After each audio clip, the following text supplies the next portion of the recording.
नमस्कार मित्रों, अनंत कथा सागर चैनल में मैं डॉक्टर आदित्य पारेशरी आपका फिर स्वागत करता हूँ। बेताल पचीसी की अगली कहानी साथ लेकर। कहानी का शीर्षक है कि ये सुंदरी किसे मिलेगी। तो कहानी शुरू करते हैं और आशा करता हूँ कि आपने अब तक मेरा चैनल सब्सक्राइब कर लिया होगा। यदि नहीं करा हो तो इस चैनल को सब्सक्राइब कीजिए और कहानियों को अपने इष्ट मित्रों से शेयर अवश्य कीजिएगा। यमुना के किनारे धर्म स्थान नाम का एक नगर होता था। ये कहानी वेताल विक्रमादित्य को उसने फिर सुनानी शुरू कर दी है। तो धर्म स्थान के नामक नगर में एक गणाधिप नाम का राजा राज्य करता था। उसी में केशव नाम का एक ब्राह्मण भी था। ब्राह्मण यमुना के तट पर अपना जप तप किया करता था। उसकी एक पुत्री थी जिसका नाम मालती था। बड़ी रूपवती थी। जब वो ब्याह के योग्य हुई तो उसके माता पिता और भाई को चिंता हुई। सभी को चिंता होती है।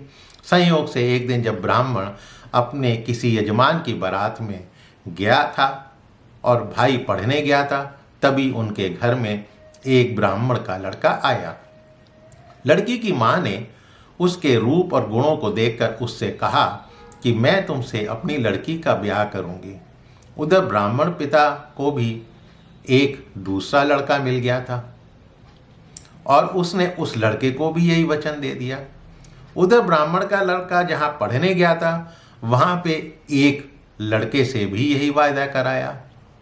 यानी एक लड़की के लिए 3 अलग अलग लड़कों से वायदा किया गया शादी के लिए। अब कुछ समय बाद जब बाप बेटे घर में इकट्ठे हुए तो देखते क्या है कि वहां पर एक और तीसरा लड़का मौजूद है। 2 उनके साथ आए थे। अब क्या करा जाए। ब्राह्मण, उसका लड़का और ब्राह्मणी बड़े सोच में पड़ गए। देवयोग से हुआ क्या कि लड़की को सांप ने काट लिया और वो मर गई। उसके माँ, बाप, भाई और 3 लड़कों ने बड़ी भागदौड़ करी। जहर झाड़ने वाले को बुलाया पर नतीजा कुछ नहीं निकला। सब अपनी अपनी करके चले गए। दुखी होकर वो उस लड़की को शमशान में ले गए और क्रियाक्रम कराए। 3 लड़कों में से एक ने तो उसकी हड्डियां चुन ली और फकीर बनकर जंगल में चला गया। दूसरे ने राख की गठरी बांधी और वहीं झोपड़ी डालकर रहने लगा। तीसरा योगी होकर देश देश घूमने लगा। एक दिन की बात है कि तीसरा लड़का घूमते घामते किसी नगर में जा पहुंचा और एक ब्राह्मण के घर भोजन करने बैठा। उस ब्राह्मण का बेटा राजा के यहाँ सैनिक था।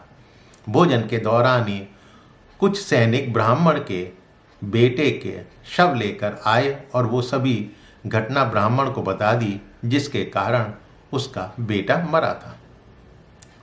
ब्राह्मणी रोने लगी। वो योगी भी भोजन छोड़कर उठ खड़ा हुआ। ब्राह्मणी का विलाप उसके पति से देखा नहीं गया। ब्राह्मण के पास उसके पूर्वजों की दी हुई संजीवनी विद्या की पोथी थी। ब्राह्मण ने संजीवनी विद्या की पोथी लाकर जैसे ही एक मंत्र पढ़ा, उसका मरा हुआ लड़का फिर से जीवित हो गया। ये देखकर वो योगी सोचने लगा कि अगर ये पोथी मेरे हाथ में पड़ जाए तो मैं उस लड़की को फिर से जिला सकता हूँ। इसके बाद उसने भोजन किया, वहीं ठहर गया। रात को जब सब खा पी कर सो गए तो वो योगी चुपचाप पोथी लेकर चल दिया। जिस स्थान पर लड़की को जलाया था वहाँ जाकर उसने देखा कि दूसरे लड़के वहाँ पर बैठे बातें कर रहे हैं। इस लड़के के कहने पर कि उसे संजीवनी विद्या की पोथी मिल गई है और मंत्र पढ़कर लड़की को जिला सकता है, उन दोनों ने हड्डियां और राख निकाले। ब्राह्मण ने जैसे ही मंत्र पढ़ा, लड़की जीवित हो उठी। अब तीनों उसके पीछे आपस में झगड़ना शुरू कर दिए। इतना कहकर वो बोला, वेताल बोला विक्रमादित्य से, राजन अब ये बताओ कि वो लड़की किसकी स्त्री होनी चाहिए, किसकी पत्नी बननी चाहिए। राजा ने जवाब दिया, जो वहां पर कुटिया बनाकर रह रहा था उसकी। तो वेताल ने पूछा, ऐसा क्यों। विक्रम बोला, जिसने हड्डियां रखी वो तो उसके बेटे के बराबर हुआ। जिसने विद्या सीखकर जीवन दान दिया वो बाप के बराबर हुआ, और जो राख लेकर वहीं रमा रहा वही उसका हकदार है। विक्रम का ये जवाब सुनकर वेताल ने कहा, तुमने बहुत अच्छा गणित किया, परंतु अपनी शर्त भूल गए। और वेताल फिर पीपल के पेड़ पर जा लटका। विक्रम को फिर लौटना पड़ा, और जब उसे लेकर चला तो फिर वेताल ने अगली कहानी शुरू कर दी। अब वो अगली कहानी क्या है वो आपको अगले एपिसोड में बताता हूँ।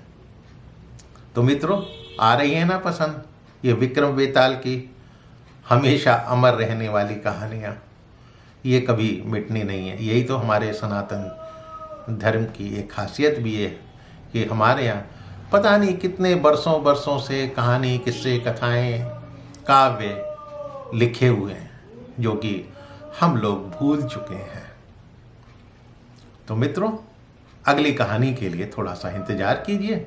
मिलता हूँ अगले एपिसोड में। तब तक के लिए नमस्कार।